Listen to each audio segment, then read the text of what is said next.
No, that's wrong. Dixie Diamonds 192. Metz, Brisbane, 11:15 p.m. Reading from the notepad where he had written Clive Voss's phone number, Pilatray dialed the international call and heard the phone ring 3 times before Voss picked up and said, "This is Clive Voss," then asked, "Professor Rosier?" "Yes, Agent Voss, this is Pilatray," he said, nodding to Joey. "I was speaking with an associate who has some direct knowledge of, well, this case, as well as things which I have confided to her concerning Brancy, and our conversation reminded me of information that may be helpful to you concerning Brancy's security system. We greatly appreciate you reaching out with whatever you think may assist us, especially for the home security aspect. May I record our call?" Yes, Rosier replied, rolling his eyes. "That's fine. Are you ready?" "Recorder is on," Voss said conversationally before adding, "Agent Clive Voss and Professor Pilatray de Rosier concerning information about Brent Carter Brancy's home security system," in flat, authoritative voice. "Professor Rosier, what information do you have to share?" "A possible, and I need to stress possible, lead on the security keypads outside Brancy's home," Pilatray replied. "Miss Habanero and I were brainstorming, and she asked about special numbers. Numbers that Brancy used often, and that somehow reminded me of how proud he is of his middle name. Whenever he was introduced to someone, he had a little mantra that went something along the lines of stating, 'Brent Carter Brancy,' as he shook your hand.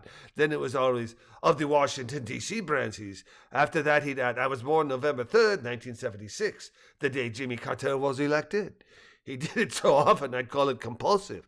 And after discussing this with Miss Habanero, I remembered he'd also frequently use the numbers from Jimmy Carter's birthday in place of random numbers. Do you understand what I mean?" "I believe so," Voss replied. "The numerals in Carter's birthday are, for lack of a better term, his favorite or go-to numbers, and you have reason to believe that they may be what he uses for his keypad. Is that what you're saying?" "Precisely what I'm saying," Pilatray said, nodding repeatedly. "I know the numbers for Carter's birthday are important to him, but I'm conjecturing that he may have used them for his security code. It's conjecture built on repeated reference by Brancy, not observation. Is that clear?" "Crystal," Voss replied. "You know he's proud of being named after former U.S. President Jimmy Carter, and that he favors the numbers from Carter's birthday. Is that correct?" "Precisely.